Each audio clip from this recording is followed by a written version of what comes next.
Hello, everyone. This is MMA Interesting Prospects podcast. Today, our guest is Cody Freeman, who will fight against Josh Motsinger on Fury Challenger Series 13, April 27th. Hello, Cody. How are you?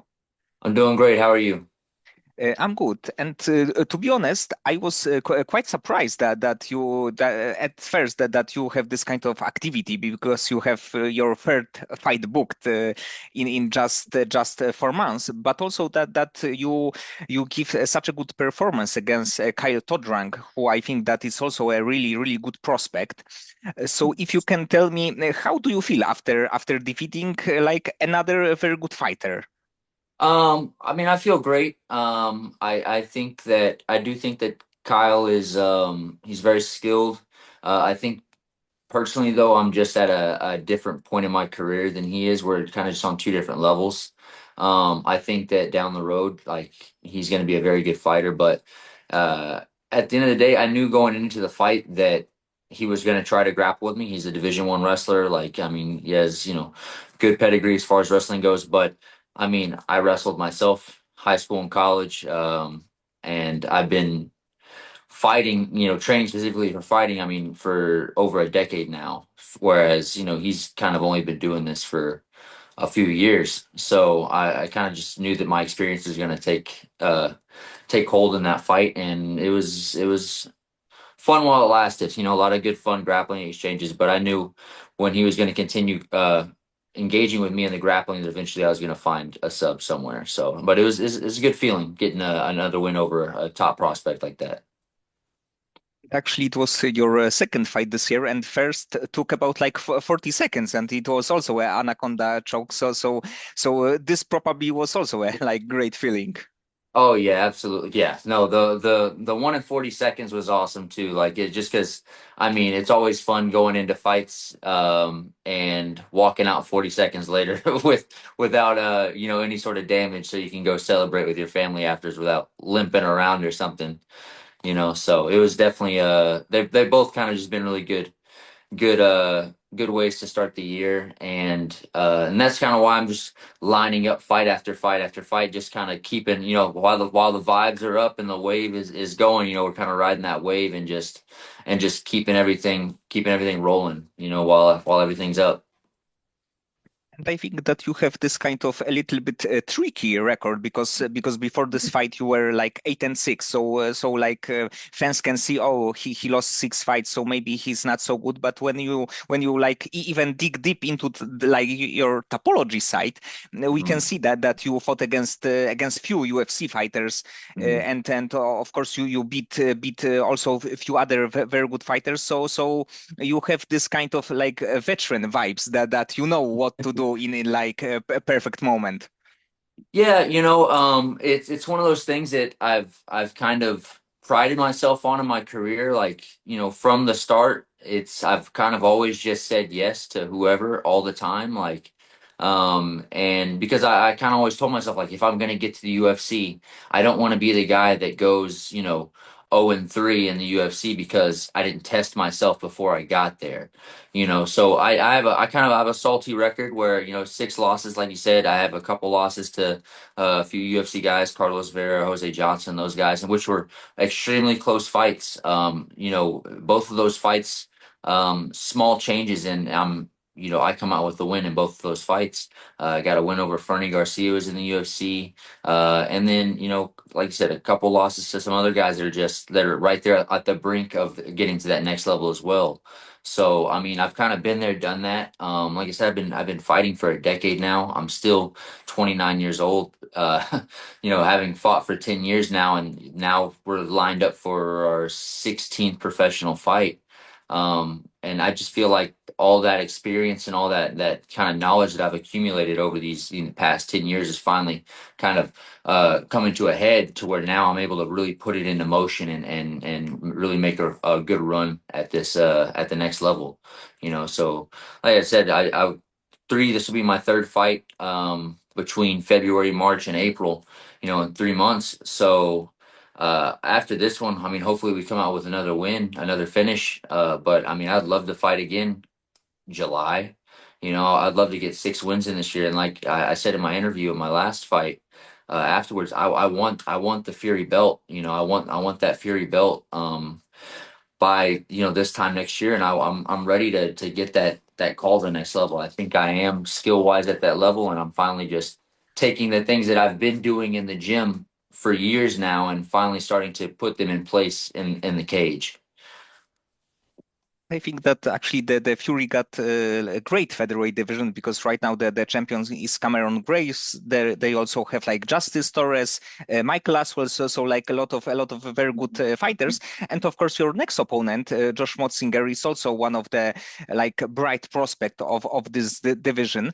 And in your opinion, what kind of like threats he can give you? What kind of danger he can Um, possess?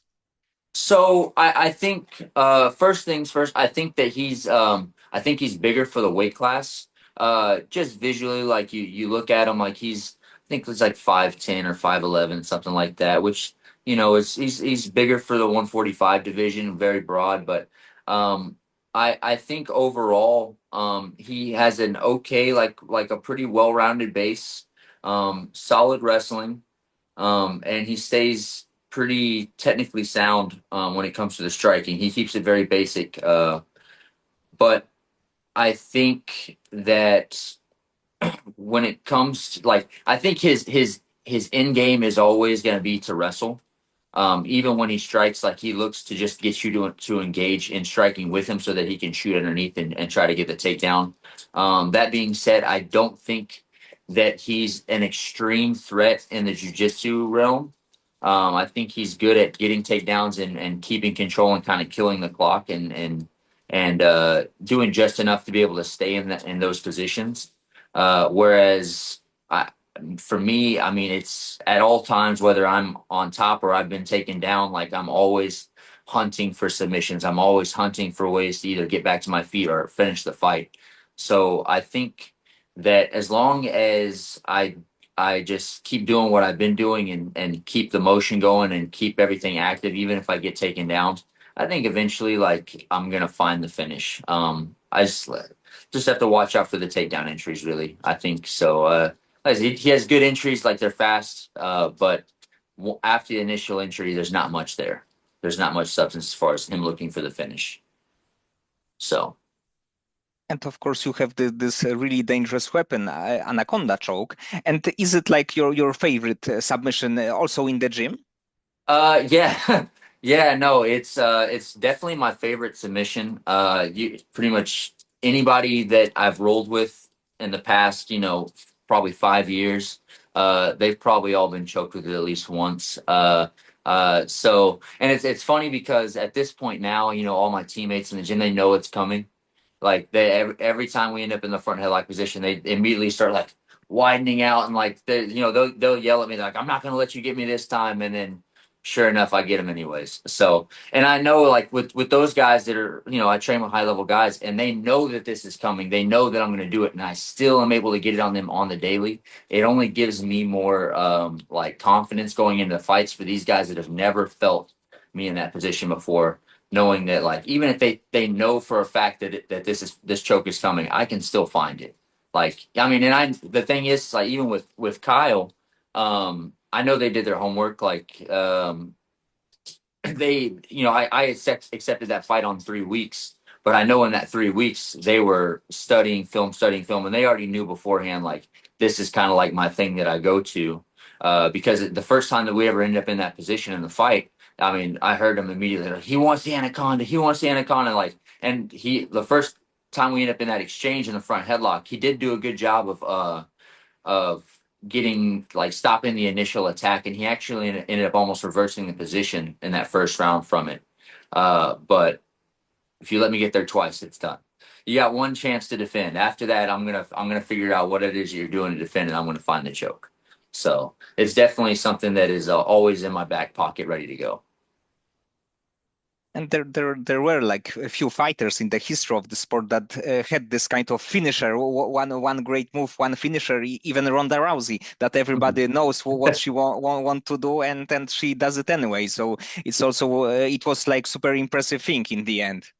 Yeah, and the thing is that it's one of those things that that's I've only really gotten to show a little bit of my skills in that specific area. I consider myself honestly a front headlock specialist.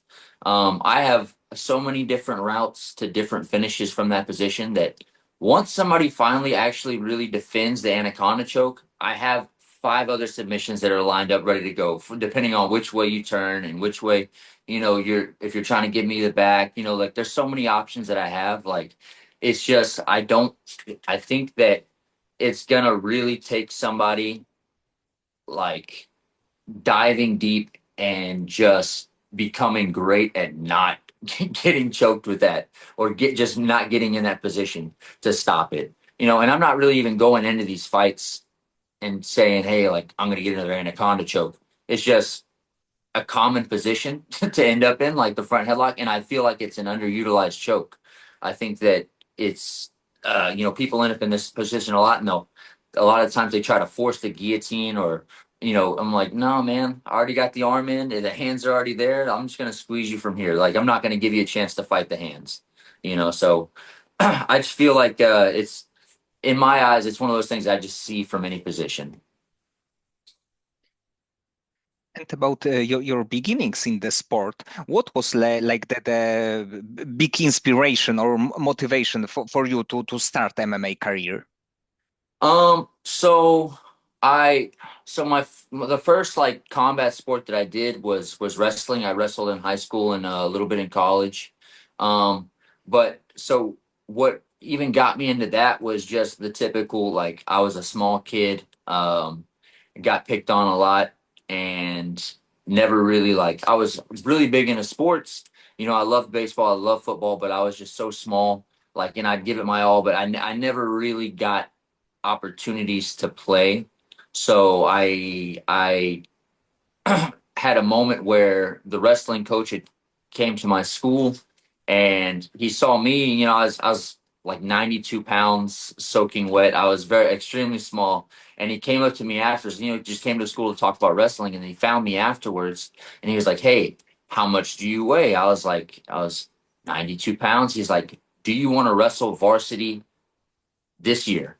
And I was like, uh, I don't know what that is. Like, but yeah, sure. Like, I was just happy to kind of be involved and like, be picked to actually compete, because I've always been like just had a real competitive nature. So not getting to play these other sports and actually kind of just sitting on the sidelines all the time was not fun for me.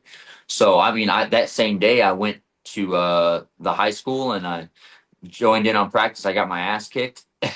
And then but from that day I loved it. So um that kind of just got me in the combat sports world with wrestling. And then as soon as I was done wrestling in college, I had a friend, uh Rocky Boudry, who had just opened a jiu-jitsu gym, and he had told me like, "Hey, come out, come do some jujitsu, like free of charge, just come train." And I was like, "Okay." Well, I was looking for something to kind of still like move around and compete with, so I went and started training jujitsu, and I had no intentions of fighting whatsoever. Like I don't even think like getting hit in the face didn't seem very fun to me, right? And after a couple months of just doing jujitsu, I had a few people at the gym that just kept coming and asking me. They're like, "Hey, when are you gonna start fighting? When are you gonna fight?" And I was like, I don't, I don't think I'm gonna do that, but whatever.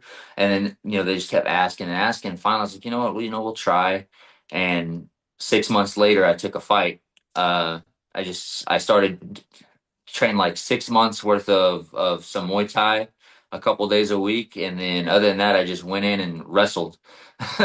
But I mean, I ended up finishing that fight in I think a minute and 5 seconds with a rear naked choke. Just took the guy down immediately, and once that happened, I was hooked. It was like I was all in on fighting. So it's kind of just been a constant go since then. 10 years now of doing that. But I think that like wrestling, especially when you have a little bit also BJJ training, is probably the best base that you can have, because in the end you probably can quite quickly get your opponent on the ground and submit him. Of course, on the like beginning level of your career, not on the like Fury FC Yeah, level. yeah. Yeah, and that was pretty much my entire amateur career because I my striking was terrible. It was so bad, but it was pretty much just I would throw a jab out, people would step in, and I would just take them down. So and it it didn't get much better going into the pros just because I fought my amateur career. I did it in a year. I was only an amateur for a year. I fought like 7 fights in a year, and then immediately went pro. So I'd only been training MMA for uh little over a year and went straight to pro. And it was like, which looking back now, I was like, man, I wish I would have taken a little bit more time. And it would have saved me a couple of those early losses. But yeah, man, having wrestling in your back pocket is always a good good thing to start out with. I mean, if because even if my goal is to strike with somebody, I have the ability to make sure that we stay up on the feet and strike. If I have like as a wrestler, I can dictate where the fight takes place, right? I can decide if we go down on the ground or if you want to take me down and I'd rather strike, I'm going to make sure that you can't take me down. And we're going to stand up kind of like that Chuck Liddell sprawl and brawl type mentality. So yeah, it's definitely, in my opinion, I do definitely think it is the best base absolutely to have as a fighter is just going and wrestling. Yes, yes, I would agree. And if you can tell me more about your current gym, where you are training at, and also if this is like the first full MMA gym. Yeah, so currently I train at Main Street Boxing and Muay Thai with Crew Bob Perez. Um, so I've been here in Houston at Main Street for full time for a little over 2 years now. Me and my wife moved down here to fully commit to fighting about 2.5 years ago. Before that, we kind of commuted down here from Fort Worth because we used to live in Fort Worth, which is about 4 hours from here. So we would commute down here every other weekend just to get some training in. But since moving down full time and living here, it's been pretty much my entire life. I mean, I've not only do I fight there, but I'm one of the main coaches at the gym. I teach a lot of the MMA. I teach a lot of like our cage work and grappling stuff. And honestly, like I can say I think it is for MMA probably the best gym at least in the state. We offer so much, like we have so many different coaches, and we break everything down to just little different sections of MMA, and really find that good blend. That's where a lot of these gyms mess up is that you get there's an MMA practice, there's like a boxing practice, and then there's jujitsu, and that's about it, right? Like, so finding that blend of putting it all together is sometimes hard. Some people can naturally do it and some people can't. Whereas, we kind of have a little bit of everything. We have our MMA classes, our Muay Thai, our boxing, but we also have like these very specialized classes of like, I teach an MMA cage work class where it's all, offense and defensive, grappling and maneuvering against the cage, which is a whole art in its own. A lot of people don't work stuff off the wall very specifically. And that's where people get messed up in MMA. Same things. We also have a whole uh, class just for ground and pound, just maneuvering on the ground and getting positions to where we can deal damage, right? So everything that we're doing is at the gym is like always garnered towards blending everything together and finding positions to where we can finish the fight because that's all we're looking for. Like that, we're definitely not a gym that's looking for decisions. We're always looking to find that opportunity to put the lights out or to choke you. So, but I definitely think as far as coaching goes, we are some of the top level in the area. And Bob, Crew Bob, I mean, he already has a good reputation, man. But I will sing his praises every day of the week. Definitely one of the best coaches I've ever worked with. In Main Street, do you have also like young prospects maybe on the like amateur level, maybe like 1-0 as the pro that you can see that they can be like on the world championship level in the future? Absolutely. So one that in particular comes to mind that he's actually about to make his pro debut is one of our bantamweights, Anthony Johnson. He it was well now that he's going pro, but he was the Fury FC bantamweight amateur champion. And that dude, man, he's a machine. That dude is a machine. It's very like like Marab type cardio levels. I don't know what he does for his cardio, but that dude puts in work and he does not get tired. So I'm actually really excited to see what he does in the future, and I do believe that he's one of those guys that's going to get to the next level and uh probably at least see the rankings in the UFC one day, like because he's just nose to the grindstone, hard worker, there every day, putting in the work, and he's very coachable. But other than that, I mean, we have a few guys. Like another one of our guys, Chris Velarde. He's a 45er. He's 1-0 currently, coming off a finish in his pro debut back in November. He fights again in May. He's always exciting. He's been putting on some great finishes lately. Really taking a step up in his career in the last couple of years. Um, and then, other than that, I mean, we got Malik Whitmore. As far as like amateurs go, I mean, we have so many we have so many fighters. I think currently I think we have uh like close to 50 active fighters between amateur and professional in the gym. So it's just a room full of killers at all times. Like there's never a moment where we don't have just high level rounds going on. It's kind of a big number to have this many of fighters. Yeah, Uh, it definitely gets packed in there on our sparring days. and do you like watch a UFC fights like Saturday night? Do you like to watch them? And do you have like your favorite fighter? Oh yeah, I watch pretty much every single card from start to finish. I mean, outside of being an MMA fighter, I'm a massive MMA fan. Like that's one thing that I'll do, just in my free time. Like instead of watching other shows, I'll just go back and watch old fights and kind of just, you know, cause they always put me in like good moods. It kind of just depends on what it is I'm looking to do that day. If I'm looking to get hyped up, maybe we'll go watch some like Justin Gaethje or something like that. But as far as like my favorite fighters. Um, I've always been a massive Max Holloway fan. Um, I'm a big fan of Volk. Um, but as far as someone that is just stands out above the rest, I mean, I guess it's probably Max Holloway. It's probably my favorite fighter. Honestly, he's probably number one in my book. But I mean, there's so many out there that I draw inspiration from and kind of like take little things from that it's hard to really just put one on top. And actually, Alexander Volkanovski will fight for the featherweight title against Mhm. Diego Lopes. And what do you think about this fight? And if the Alexander has the chance to win the belt again? I definitely think that Volk has the ability to win the belt again.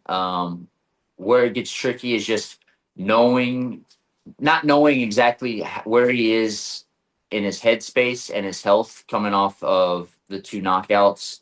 Um, I mean, I'm sure that his team's done plenty of preparation for it and making sure that, his chin and everything is the way it should be. And I think that he should win. I do believe that he should win. I will say this, Diego is an animal, and he's just like that wild card. Like you never really know. I don't feel like you're ever really safe when you're fighting Diego Lopez. Like he's got the ability to put you away on the feet. He's willing to to step into the fire and throw heavy shots. And on the ground, he's no slouch. He's always looking for submissions. He's always, looking to finish the fight. That being said, I think that he gets out of position a little too much for someone like Alexander Volkanovski. I think Volkanovski is a very cerebral fighter, and he comes in very prepared for specific opponents. And I think that he will eventually find find an opening and probably put a finish on the fight. I'm thinking probably by the fourth round he'll find a finish somewhere. I think overall it would be a great fight because the Lopez has this kind of crazy style like you said, that he's dangerous in all of the positions, and of course the Volkanovski is absolute legend. So I think that it would be it will be a perfect fight, and I think that Volkanovski against Lopez, who is much more interesting than rematch Ilia Topuria against Volkanovski, to be honest. Yeah, no, it's definitely an interesting matchup, and I think that it kind of puts it breathes a little bit of life into the division. You know, like it's something different than what we've already seen. Because right now, I mean, outside of Diego Lopez, what exactly do you have? I mean, you could have tried to make the Ilia Topuria rematch. You can't really line him up with Max Holloway again. So I mean, I think outside of Diego Lopez, you have Movsar, Evloev, but you know, I'm not sure that would be. I don't think that's the fight that they're looking to. They were really looking to bring right now because though it like I think Evloev is a great fighter. I don't think that he really brings a ton of excitement. Whereas if you throw someone like Diego Lopez in there, win or lose, it's probably going to be an extremely exciting fight. Like because he's always going to just bring it, and like I said, he's always looking for the finish. Yes, and even Lopez showed it against Evloev, that even that he lost, he was super dangerous, and in the end, I think that with the like fights winning streak, he deserved to get this shot. Oh, absolutely. Yeah, the way he's been performing since getting into the UFC, he 100% deserves a title shot. Like the dude is he's definitely a gamer and he's definitely at that level. And I have one last question, because of course you have a lot of experience in wrestling, in MMA, but taking into consideration all of other experience in your life, if you can write a book about any topic but not MMA related, which kind of book about what topic would you like to write? um hmm that man, I've never thought of something like that. I man, outside of MMA, I would think I guess if I was writing a book, it would probably, knowing what I do outside of fighting, I would probably write some sort of book that was a guide to just great food spots. Something that had to do with food because if I wasn't fighting, I would probably be a 300-pound fat man. So if it was food related, that'd probably be something I would write about. Okay, Cody. So many thanks for the conversation. I think that your fight in April would be another exciting contest, and I hope that you can build a really good winning streak and then go to the UFC either by Contender Series, maybe get straight to the UFC.